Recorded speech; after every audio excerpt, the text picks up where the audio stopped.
तेरे चरणों में झुकने से ही मुझे मिल गया अपना ठिकाना।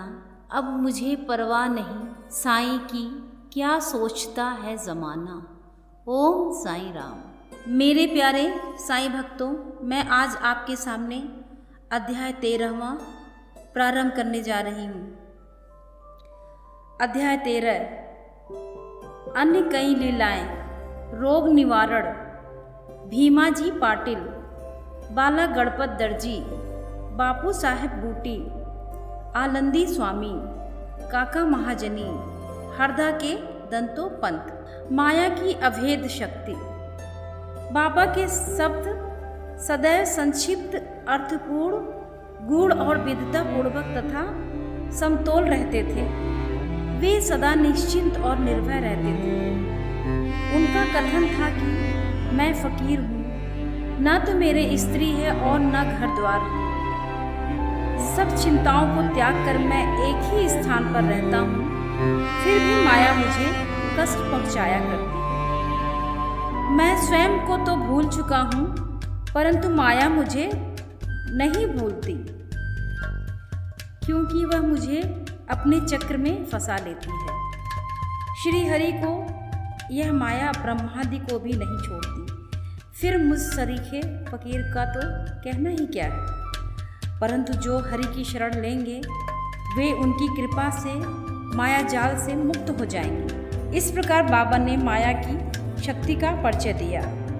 भगवान श्री कृष्ण भागवत में उद्धव से कहते हैं कि संत मेरे जीवित स्वरूप हैं, और बाबा का भी यही कहना है कि वे भाग्यशाली जिनके समस्त पाप नष्ट होने को हों, वे ही मेरी उपासना की ओर अग्रसर होते हैं। यदि तुम केवल साईं साईं का ही स्मरण करोगे तो मैं तुम्हें भवसागर से पार उतार दूंगा। इन शब्दों पर विश्वास करो, तुम्हें अवश्य लाभ होगा। मेरी पूजा के निमित्त कोई सामग्री या अष्टांग योग की भी आवश्यकता नहीं है। मैं तो भक्ति में ही निवास करता हूँ। अब आप आगे देखिए, अनाश्रितों के आश्रयदाता साईं ने भक्तों के कलरा क्या क्या किया। भीमाजी पाटिल सत्य साईं व्रत। नारायण गांव के एक महानुभाव भीमाजी पाटिल को सन 1909 में वक्ष स्थल में एक भयंकर रोग हुआ, जो आगे चलकर क्षय रोग में परिणत हो गया। उन्होंने अनेक प्रकार से चिकित्सा की, परंतु कुछ लाभ नहीं हुआ। अंत में वे हताश होकर उन्होंने भगवान से प्रार्थना की, हे नारायण, हे प्रभु, मुझ अनाथ की सहायता करो। यह तो विदित ही है कि जब हम सुखी रहते हैं तो भगवत स्मरण नहीं करते, परंतु जो ही दुर्भाग्य घेर लेता है और दुर्दिन आ जाते हैं तभी हमें भगवान की याद आती है। इसलिए भीमा जी ने भी ईश्वर को पुकारा। उन्हें विचार आया कि क्यों न साईं बाबा के परम भक्त श्री नाना साहेब चांदोरकर से इस विषय में परामर्श लिया जाए, और इसी हेतु उन्होंने अपनी स्थिति पूर्ण विवरण सहित उनके पास लिख भेजी और उचित मार्गदर्शन के लिए प्रार्थना की। प्रत्युत्तर में श्री नाना साहब ने लिख दिया कि अब तो केवल एक ही उपाय शेष है, वह है श्री साईं बाबा के चरण कमलों की शरणागति। नाना साहब के वचनों पर विश्वास कर उन्होंने शिरडी प्रस्थान की तैयारी की। उन्हें शिरडी में लाया गया और मस्जिद में ले जाकर लिटाया गया। श्री नाना साहब और श्यामा भी इस समय वहीं उपस्थित थे। बाबा बोले कि यह पूर्व जन्म के बुरे कर्मों का ही फल है, इस कारण मैं इस झंझट में नहीं पड़ना चाहता। यह सुनकर रोगी अत्यंत निराश होकर करुणापूर्ण स्वर में बोला कि मैं बिल्कुल निसहाय हूँ और अंतिम आशा लेकर आपके श्री चरणों में आया हूँ। आपसे दया की भीख मांगता हूँ, हे दीनों के शरण, मुझ पर दया करो। इस प्रार्थना से बाबा का हृदय द्रवित हो गया और वे बोले कि अच्छा ठहरो, चिंता ना करो, तुम्हारे दुखों का अंत शीघ्र होगा। कोई कितना भी दुखित और पीड़ित क्यों न हो, जैसे ही वह मस्जिद की सीढ़ियों पर पैर रखता है वह सुखी हो जाता है। मस्जिद का फकीर बहुत दयालु है और वह तुम्हारा रोग भी निर्मूल कर देगा। वह तो सब पर प्रेम और दया रखकर रक्षा करता है। रोगी को हर 5वें मिनट पर खून की उल्टियाँ हुआ करती, परंतु बाबा के समक्ष उसे कोई उल्टी न हुई। बाबा ने अपने श्रीमुख से आशा और दयापूर्ण शब्दों से उक्त उद्गार प्रकट किए, उसी समय से रोग ने भी पलटा खाया। बाबा ने रोगी को भीमा माई के घर में ठहरने को कहा। वह स्थान इस प्रकार के रोगी को सुविधाजनक और स्वास्थ्यप्रद तो न था, फिर भी बाबा की आज्ञा कौन टाल सकता था। वहाँ पर रहते हुए बाबा ने 2 स्वप्न देकर उसका रोग हरण कर लिया। पहले स्वप्न में रोगी ने देखा कि वह एक विद्यार्थी है और शिक्षक के सामने कविता मुखाग्र न कर सकने के दंड स्वरूप बेतों की मार से असहनीय कष्ट भोग रहा है। दूसरे स्वप्न में उसने देखा कि कोई हृदय पर नीचे से ऊपर और ऊपर से नीचे की ओर पत्थर घुमा रहा है, जिससे उसे असह्य पीड़ा हो रही है। स्वप्न में इस प्रकार कष्ट पाकर वह स्वस्थ हो गया और घर लौट आया। फिर वह कभी कभी शिरडी आता और साईं बाबा की दया का स्मरण कर साष्टांग प्रणाम करता था।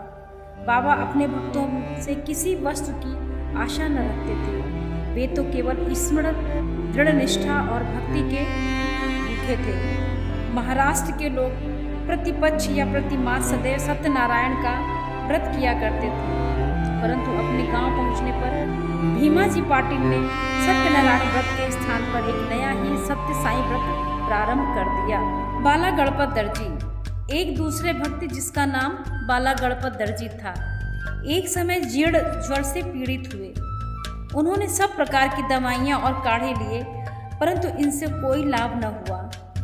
जब ज्वर तिल मात्र भी न घटा तो वे शिरडी दौड़े आए और बाबा के श्री चरणों की शरण ली।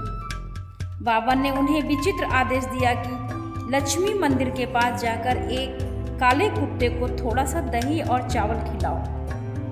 वे यह समझ में ना सके कि इस आदेश का पालन कैसे करें। घर पहुंचकर चावल और दही लेकर वे लक्ष्मी मंदिर पहुंचे, जहां उन्हें एक काला कुत्ता पूंछ हिलाते हुए दिखा।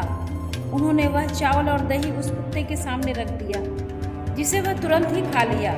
इस चरित्र की विशेषता का वर्णन कैसे करूं कि उपर्युक्त उपाय करने मात्र से ही बाला दर्जी का ज्वर हमेशा के लिए जाता रहा। बापू साहेब बूटी श्रीमान बापू साहेब बूटी एक बार अम्लपित्त के रोग से पीड़ित हुए। उनकी अलमारी में अनेक औषधियाँ थीं, परंतु कोई भी गुणकारी न हो रही थी।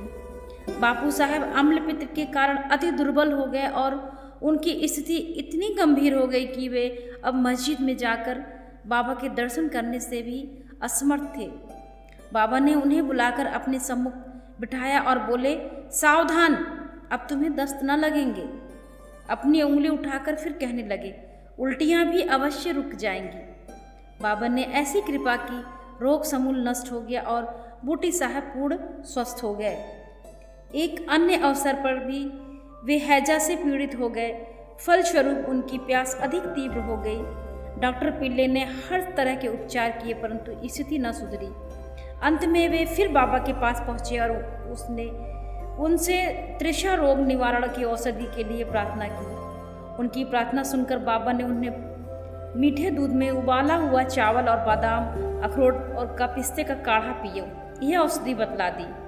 दूसरा डॉक्टर या हकीम बाबा की बतलाई हुई इस औषधि को प्राणघाती समझता, परंतु बाबा की आज्ञा का पालन करने से यह रोगनाशक सिद्ध हुआ और आश्चर्य की बात कि रोग समूल नष्ट हो गया। आलंदी के एक स्वामी बाबा के दर्शनार्थ शिरडी पधारे। उनके कान में असह्य पीड़ा थी, जिसके कारण उन्हें एक पल भी विश्राम करना दुष्कर था।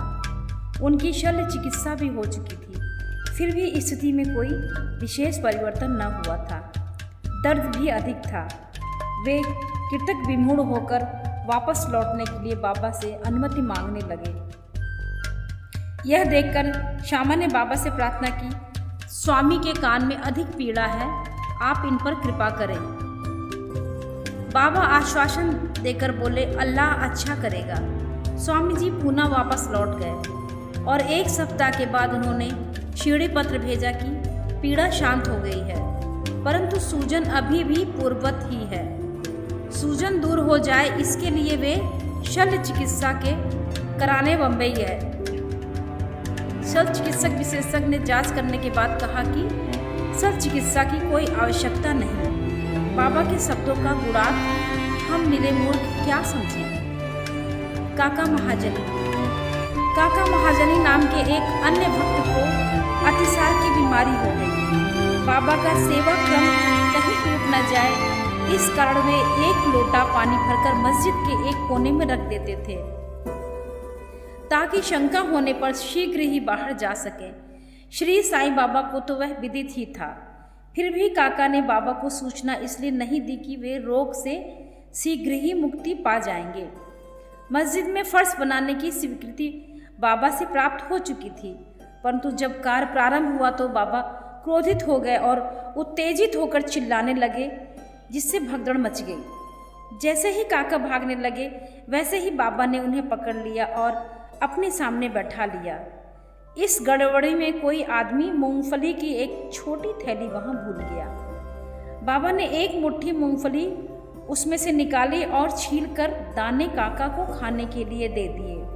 क्रोधित होना, मूंगफली छीलना और उन्हें काका को खिलाना, यह सब कार्य एक साथ ही चलने लगा। स्वयं बाबा ने भी उसमें से कुछ मूंगफली खाई। जब थैली खाली हो गई तो बाबा ने सोचा कि वह मुझे प्यास लगी है, जाकर थोड़ा जल ले आओ। काका एक घड़ा पानी भरकर लाए और दोनों ने उसमें से पानी पिया। फिर बाबा बोले कि अब तुम्हारा अतिसार रोग दूर हो गया, तुम अपने फर्ज के कार्य की देखभाल कर सकते हो। थोड़े ही समय में भागे हुए लोग भी लौट आए।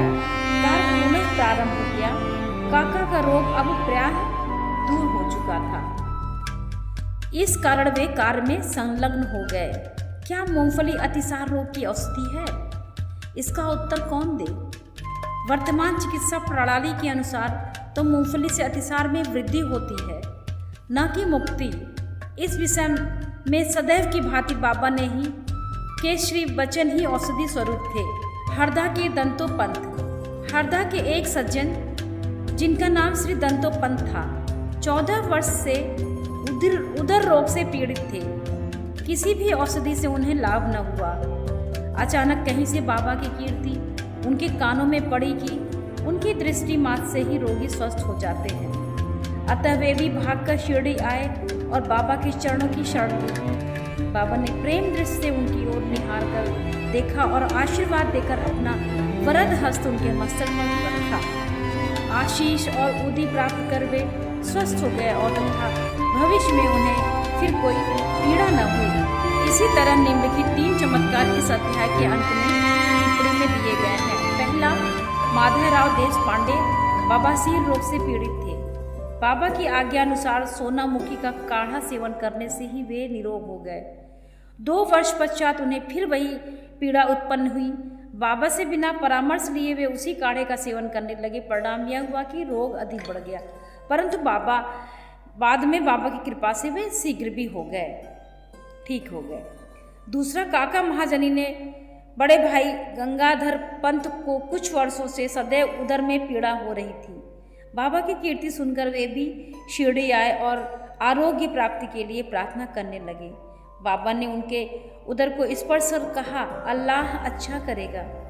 इसके पश्चात तुरंत ही उनकी उदर पीड़ा मिट गई और वे पूर्णतः स्वस्थ हो गए। तीसरा, श्री नाना साहब चांदोरकर को भी एक बार उदर में बहुत पीड़ा होने लगी। वे दिन रात मछली के समान तड़फने लगे। डॉक्टरों ने अनेक उपचार किए, परंतु कोई परिणाम न निकला। अंत में वे बाबा की शरण में आए। बाबा ने उन्हें घी के साथ बर्फी खाने की आज्ञा दी। इस औषधि के सेवन से वे पूर्ण स्वस्थ हो गए। इन सब कथाओं से यही प्रतीत होता है कि सच्ची औषधि जिसमें अनेकों को स्वास्थ्य लाभ हुआ, वह बाबा के केवल श्रीमुख से उच्चारित वचनों एवं उनकी कृपा का ही प्रभाव था। मेरे प्यारे भक्तों, आप लोग मेरी कथाओं का ध्यान से श्रवण करें और ज़्यादा से ज़्यादा लाइक सब्सक्राइब करें। सप्ताह पर्यावरण द्वितीय विश्राम। ओम साईं राम।